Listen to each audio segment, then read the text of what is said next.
Olá, boa noite, queridos. Com satisfação que eu posso estar aqui com você novamente, na nossa live de hoje. Sou o pastor Eliezer, do Instituto Shalom Leamin. Sou pastor e professor de Língua, Literatura e Cultura israelita. E tenho muita satisfação de estar aqui repartindo com você temas bíblicos, assuntos da fé e da religião, e poder dividir alguns pensamentos, alguns conhecimentos, algumas ideias, e quero convidar você a participar conosco desses eventos, e você pode fazê-lo inscrevendo-se no nosso canal no YouTube, Shalom Leamin, e também nos inscrevendo no nosso e-mail, shalomleaminoficial@gmail.com.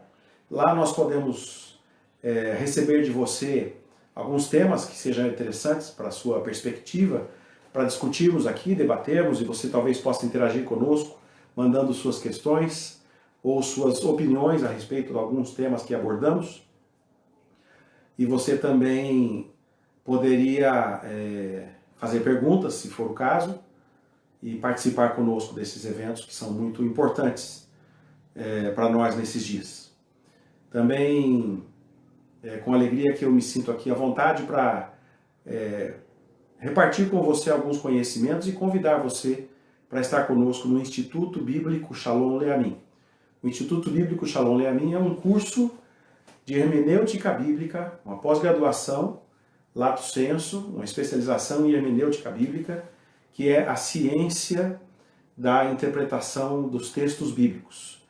E no Instituto nós visamos o uso da ciência em benefício da Bíblia, o uso da ciência em benefício da compreensão das Escrituras. Siga-nos no nosso canal, esteja conosco, e se você quiser e puder, participe dando suas opiniões, fazendo nossos cursos. E se você entrar para o nosso curso, para cada aluno brasileiro que se inscrever no nosso curso, nós daremos uma bolsa integral para alunos da África, Ásia e Macau, na China, que fala português. Uma bolsa integral para alunos dessas regiões carentes que não têm acesso a escolas bíblicas para poderem, muitas vezes, fazer uma ministração adequada nas suas igrejas. Estava me esquecendo aqui do microfone. Espero que boa parte desse tema não tenha se perdido durante o começo, né? Muito bem.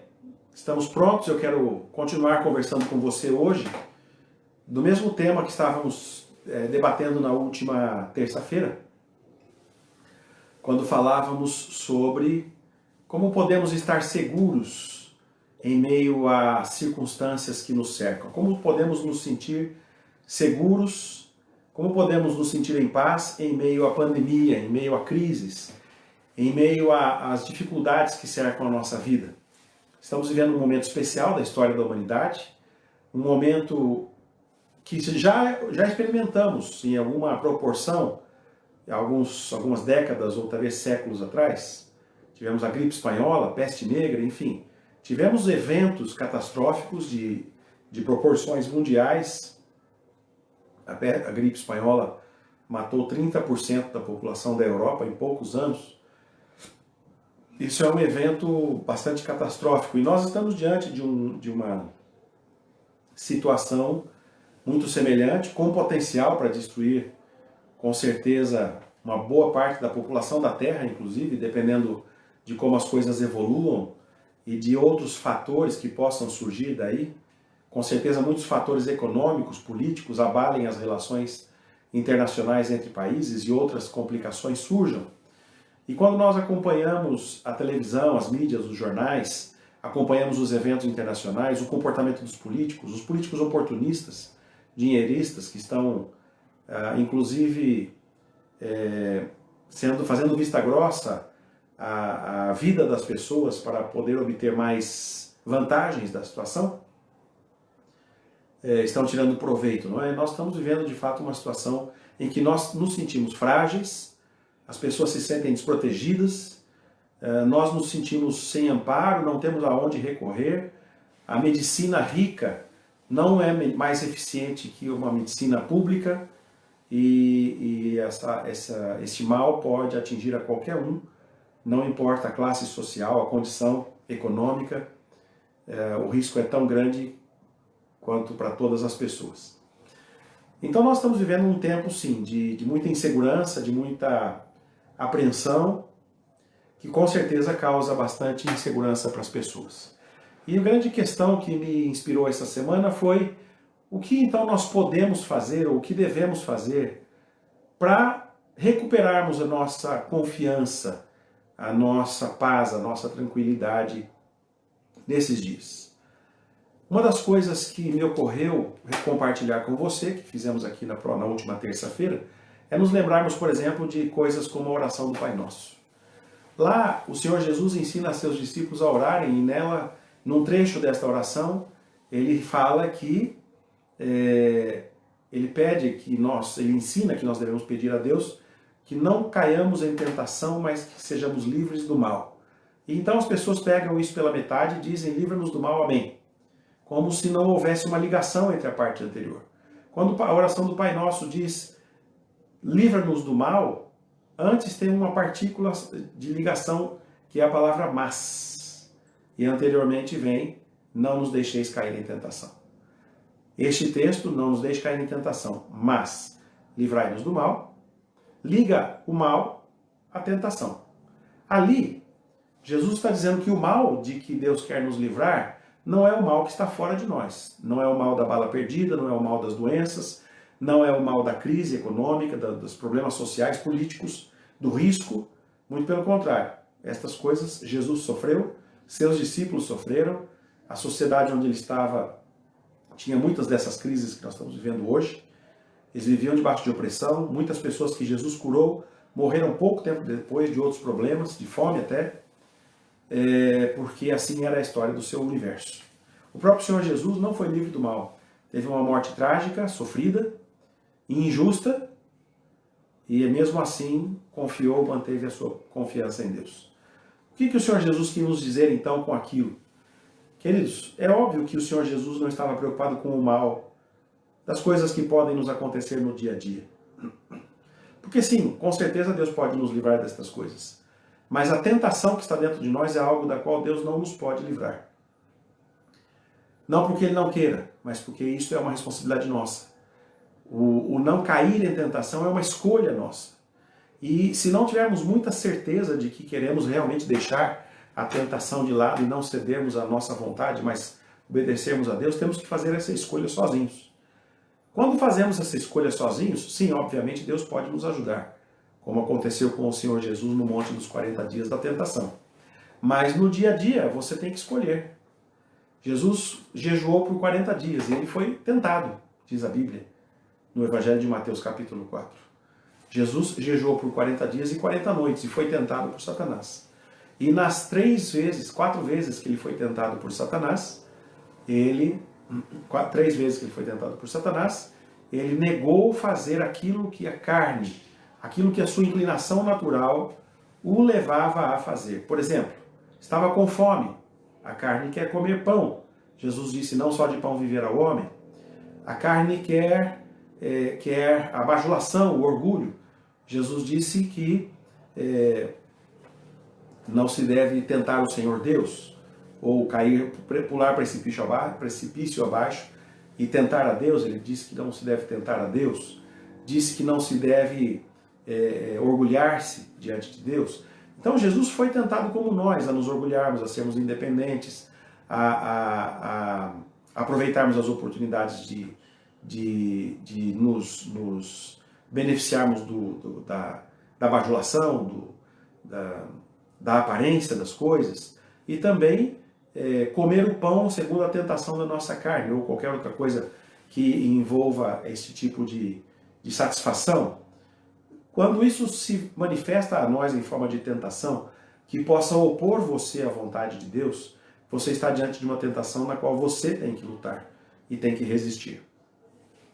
Esse é o tipo de mal do qual o Senhor Jesus diz que quer nos livrar. Então, qual é a proposta diante disso, diante desta ensinamento de Jesus sobre como viver bem em tempos de crise? Uma das coisas que nós vemos nesta oração do Pai Nosso é o fato de que O mal do qual nós devemos procurar nos livrar não está fora de nós. O mal do qual nós devemos buscar livramento não é o mal da pandemia, do Covid, ou de um governo corrupto, de um governo instável, ou de uma economia ruim, ou de uma questão social qualquer, ou dos eventos e tragédias desta vida. O mal com o qual devemos nos preocupar é aquele mal que está dentro de nós, o mal da tentação, que pode nos afastar do grande projeto de vida que é a fé, que é a paciência, que é a confiança e a fidelidade ao Senhor. Este é o grande problema da tentação, da provação, que pode nos fazer cair. Então, quando o Senhor Jesus disse não nos deixe cair em tentação, ele estava com certeza se referindo a esse tipo de mal, o mal que nos afasta de Deus.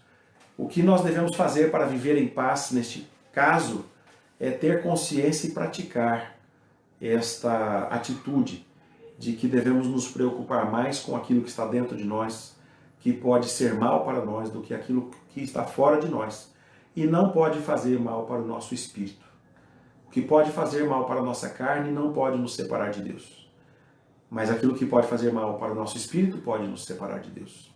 A Bíblia diz que nós não devemos temer outros seres humanos semelhantes a nós, ou ataques externos promovidos por pessoas ou situações externas. Nós devemos antes temer aquele que pode nos fazer mal ao corpo e à carne e lançar a nossa alma no inferno. A nossa alma no inferno. E este é Jeová. Ele tem o poder de fazer estas coisas. Então nós devemos temer a Jeová. A Bíblia nos ensina que nós só devemos temer a Deus. Nós podemos respeitar muitas coisas, nós podemos ter atitudes corretas em relação às pessoas, mas a Bíblia nos ensina claramente que nós não devemos temer o ser humano, nosso semelhante. Nós só devemos temer a Jeová. Ele sim tem o poder de fazer todas as coisas.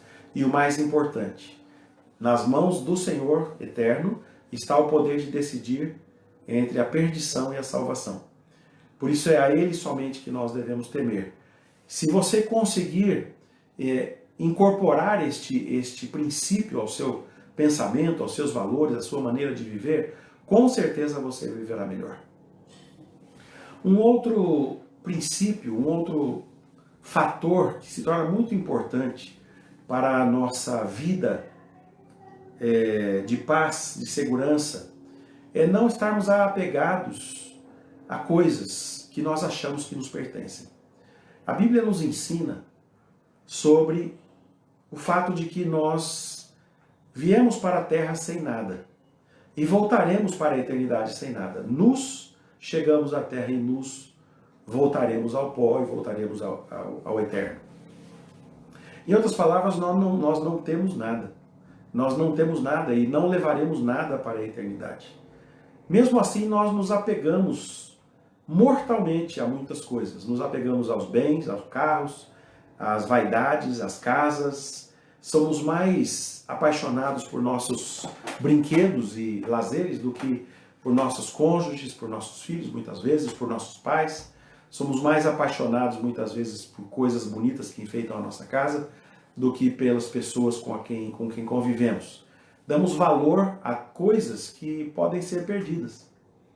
Valorizamos o carro que pode ser roubado, a casa que pode nos ser tomada pelas dívidas. Valorizamos o orgulho de uma formação, de uma escola. Valorizamos o orgulho de uma posição social, de um emprego. Valorizamos um cargo importante, um bem, um salário, uma renda. Enfim, valorizamos muitas coisas, mas vejam como estas coisas, diante de uma pandemia como a que estamos vivendo, são frágeis. Elas não podem resolver os problemas da humanidade. Você não será salvo pelo seu dinheiro se você pegar Covid. Muito provavelmente você será salvo por uma saúde adequada, por uma condição física em ordem. Então, nós temos que entender o princípio de que nós viemos para cá sem nada e voltaremos para a eternidade sem nada do que tivemos aqui. Estar vivo é o grande presente. Estar vivo é a grande oportunidade. O errado está no fato de que nós vivemos dizendo para nós mesmos, meu carro, minha casa, meus bens, meu salário, minha mulher, meu marido, meus filhos, meu enfeite, meu salário, minha empresa, meu emprego, minha aparência, minhas roupas. E peçamos isso constantemente. Nos referimos às coisas que estão à nossa disposição por pronomes possessivos. Minha, nossa, e isso é uma grande mentira que nós falamos constantemente para nós mesmos. E é um defeito da nossa língua, porque na nossa língua existe o pronome possessivo. O português permite o pronome possessivo. Minha, tua, nossa. E o pronome possessivo não existe na Bíblia, porque o hebraico não permite o pronome possessivo. Então na Bíblia, no idioma original da Bíblia, você não pode dizer minha casa. Você tem que dizer a casa que está para mim. Essa é a forma como se poderia traduzir o hebraico ao pé da letra.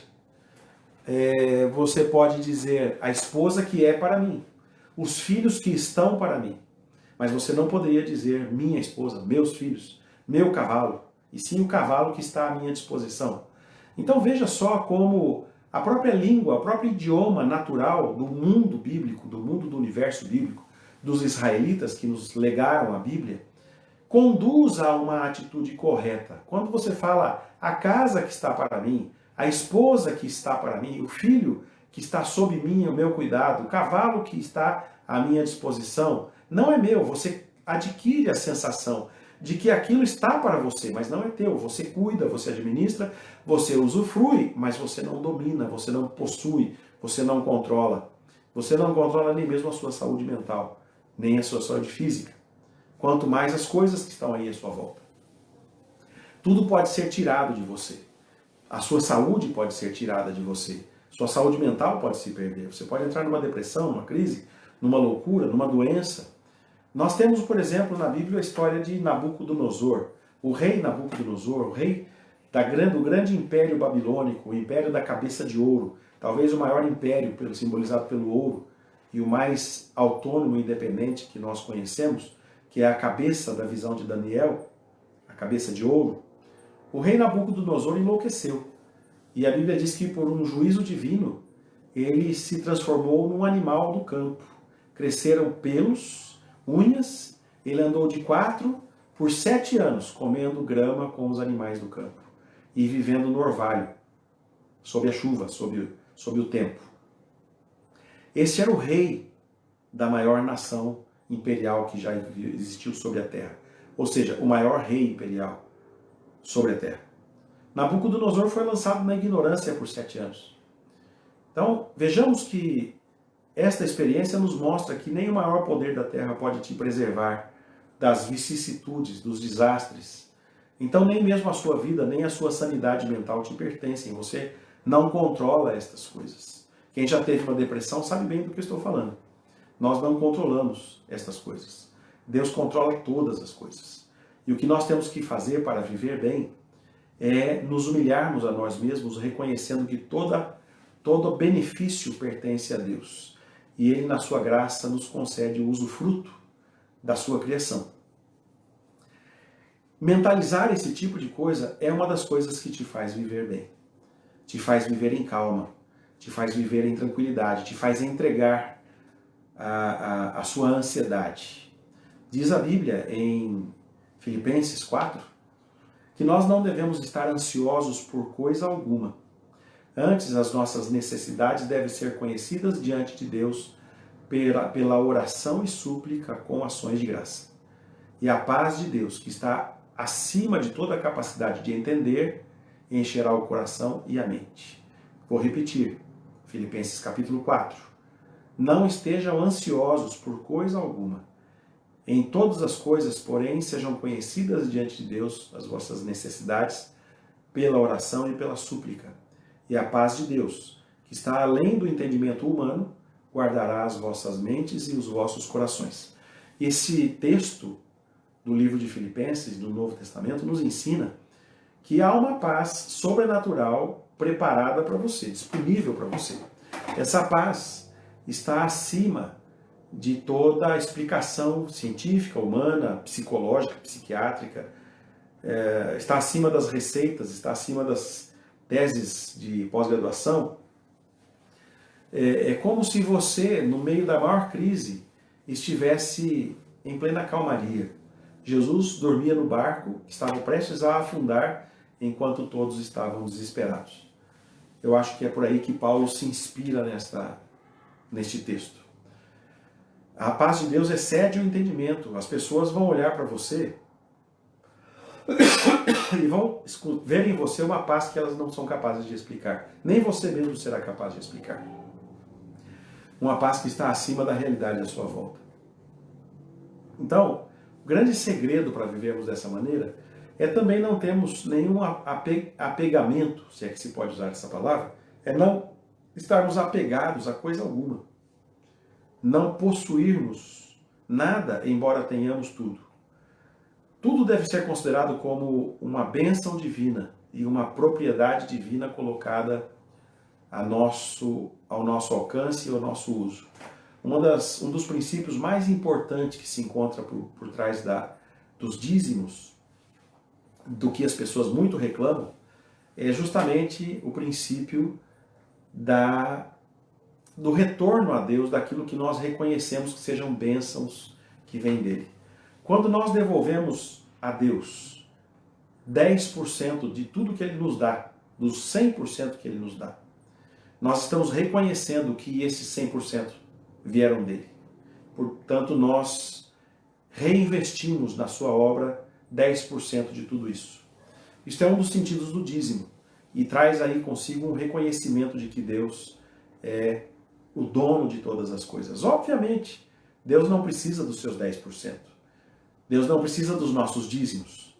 Ele é dono de 100% do que você tem. E pode te tomar 120% do que você tem. Pode te tirar o que você tem e até o que você não tem. E você ficará endividado.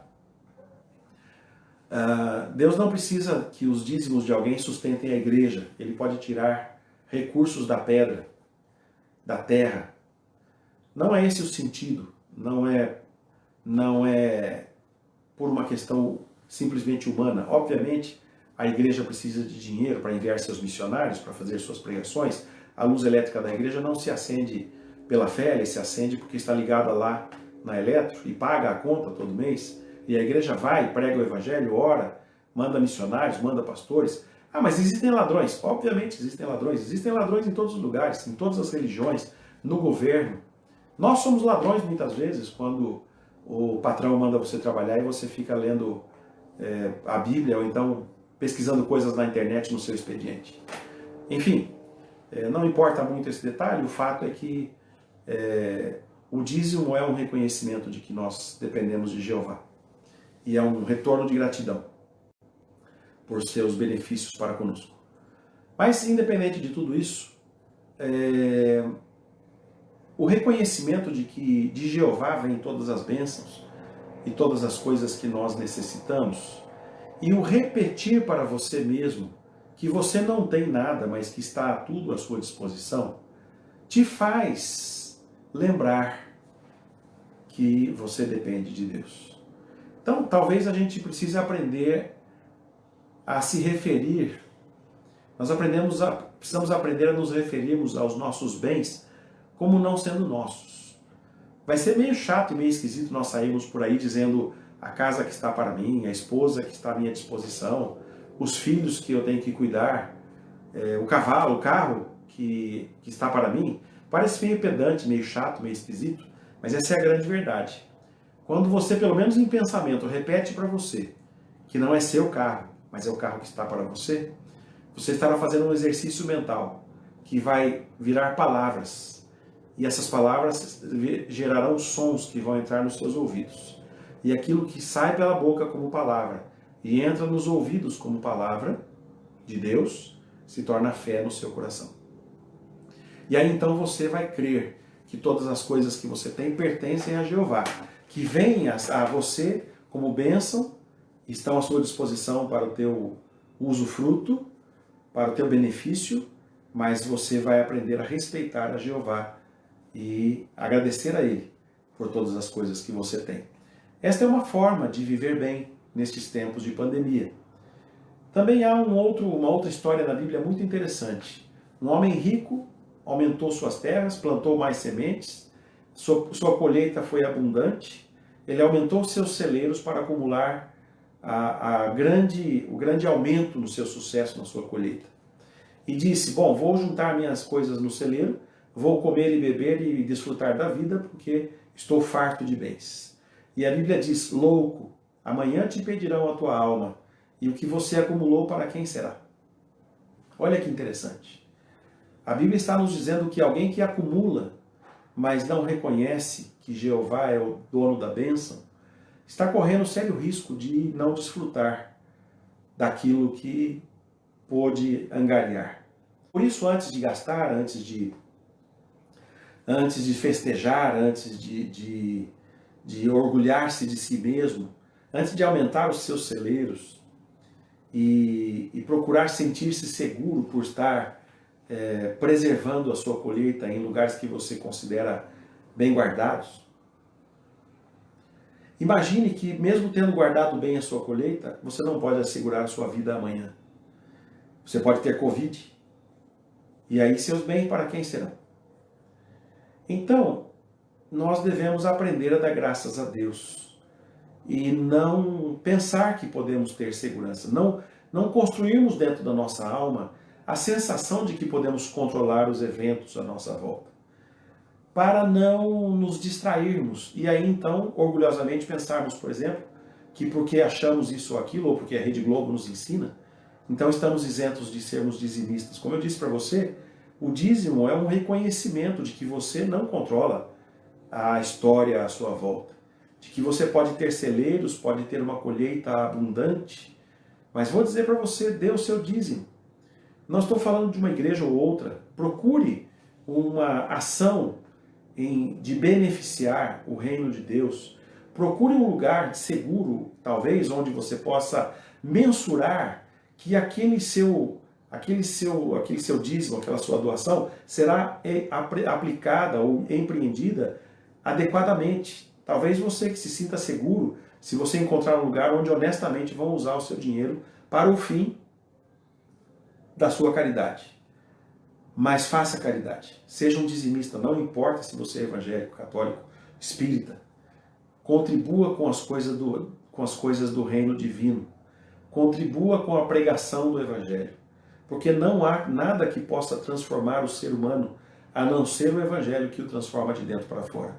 Este é o maior benefício que você pode trazer à sociedade, a transformação do indivíduo de dentro para fora. Se o indivíduo não for transformado de dentro para fora, a psicologia, a psiquiatria, a educação não terá efeito sobre este homem, porque o seu orgulho, a sua vaidade estará sempre à frente. A natureza decaída empurra o ser humano para o orgulho, a vaidade e a ganância. Os maiores criminosos da Terra neste momento, os maiores problemas que nós temos nas nossas sociedades pelo mundo todo neste momento, são os grandes governantes intelectuais, poderosos, ricos, bem educados, muitos deles evangélicos, até protestantes, cristãos, mas não estão tendo a menor consideração pela vida do próximo e da sociedade. Estão cometendo verdadeiro genocídio pelo interesse político, financeiro, econômico, de se aproveitar da condição, da situação e superfaturar preços de equipamentos hospitalares, roubar e desviar milhões de reais, de dólares, com hospitais de campanha superfaturados que nunca entrarão em ação. Comprar respiradores a valores caríssimos, superfaturados, porque a demanda cresceu e simplesmente é uma oportunidade de ganhar mais dinheiro. Isso é genocídio, não é? Veja que as pessoas mais educadas e mais inteligentes do mundo estão praticando isso hoje. Então não é a educação, não é a boa classe, não é o bom emprego, não é a boa posição social que pode ajudar o ser humano. É o evangelho que pode transformar o ser humano de dentro para fora. Então você precisa dar o dízimo para que a igreja possa levar o evangelho. Você tem uma responsabilidade de fazer isso. E aí o ser humano será transformado de dentro para fora. Mas isso não vai resolver a escolha trágica da humanidade em geral pela ganância. Portanto, não tenha a sua alma presa a soluções temporais. Não tenha a sua fé em esperanças passageiras. Todas as coisas que eu estou mostrando aqui para você indicam que nós devemos ter a nossa esperança na eternidade. Nós devemos ter a nossa esperança nas coisas espirituais. Estas são mais determinantes que as coisas materiais. O mundo espiritual é mais determinante que o mundo visível. Antes de acontecer no corpo, na terra, na natureza, as coisas acontecem nas esferas espirituais. E nós devemos buscar a nossa vitória nestas esferas. Na oração, no jejum, na confiança em Deus, no abrir mão da nossa condição de segurança, das nossas confianças em dinheiro, em bens, ou até mesmo na preservação da nossa vida material, que será passageira. Quanto você vai durar? 60, 70, 80 anos talvez? E a Bíblia nos ensina que ainda assim será a maior parte de canseira e enfado. A Bíblia nos ensina que nós devemos ter a nossa esperança, a nossa vida, depositados nas mãos do Altíssimo, e sob suas asas descansar a nossa alma, e ali nós estaremos seguros. Nós devemos buscar as coisas da eternidade, onde Cristo vive assentado à direita de Deus. E quando Ele se manifestar, nossa vitória também será manifestada. A vida aqui é efêmera, é frágil. Todo o tempo você pode perdê-la. E só entende isso que eu estou dizendo aqueles que passaram por momentos de grande risco de perda da própria vida. Então, meu querido, minha querida que está me ouvindo hoje, quero que você receba esta mensagem e faça um exercício mental de abrir mão da segurança que você tem nas coisas e deposite a sua esperança nas coisas do Altíssimo, buscando em primeiro lugar o seu reino e a sua justiça. E as demais coisas serão acrescentadas, diz Mateus capítulo 6, versículo 33. A nossa vida pertence ao Senhor, e Ele a dá quando quer e a tira quando quer. Jó chegou a esta conclusão depois do grande sofrimento que viveu por 3 anos. Ele entendeu que antes ele conhecia a Deus só de ouvir falar, mas agora os seus olhos o viam e ele entendia bem a existência de Deus. Então lembre-se destas coisas. Lembre-se que mesmo em tempos difíceis, as provações têm o objetivo de te fazer humilhar-se. E quando você consegue se humilhar, você consegue enxergar estas coisas e aceitar que o poder divino tem a prioridade na tua vida. Quando nós não estamos em sofrimento, nós temos dificuldade de fazer essa transição. Por isso que a Bíblia nos ensina que nós somos bem-aventurados quando passamos por várias provações. Está escrito em Tiago, capítulo 1, versículo 5. Diz lá, tende por motivo de grande alegria o passardes por várias provações. Nós, quando passamos por provações, nos humilhamos. Somente quando somos ou estamos humilhados é que podemos compreender a magnitude do poder de Deus sobre nossas vidas. Senão, não nos dispomos a isso e continuamos apegados às nossas coisas. Por isso que muitas vezes, para que possamos entender e para que possamos ser salvos do mal, Deus muitas vezes tem que nos colocar em grande provação.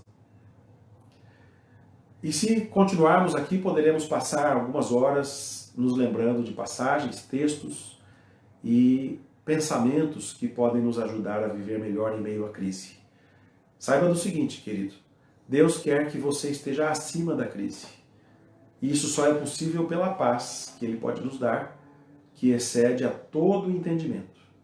Isso só é possível se você aprender a desapegar-se de todas as suas confianças naturais, materiais, para descansar em Deus, conformando-se com o fato de que sua vida pertence a Ele e nós não temos outra alternativa. Nós viemos dele e devemos nos voltar para Ele. Não deveríamos ter saído da posição de viver debaixo dos seus cuidados e na confiança de Deus. Saímos, nos desviamos, nos enchemos de orgulho, de vaidade, de coisas, carregamos muitas coisas, temos muitas coisas, Nossas casas, muitas vezes, abarrotadas de coisas. Os pobres têm mais facilidade de crer porque não estão pesados com tantas coisas para carregar. E vou dizer para você, muita gente não vai ser arrebatado no juízo final porque está muito pesado de coisas, como estava a esposa de Ló, que foi transformada em coluna de sal na destruição de Sodoma e Gomorra.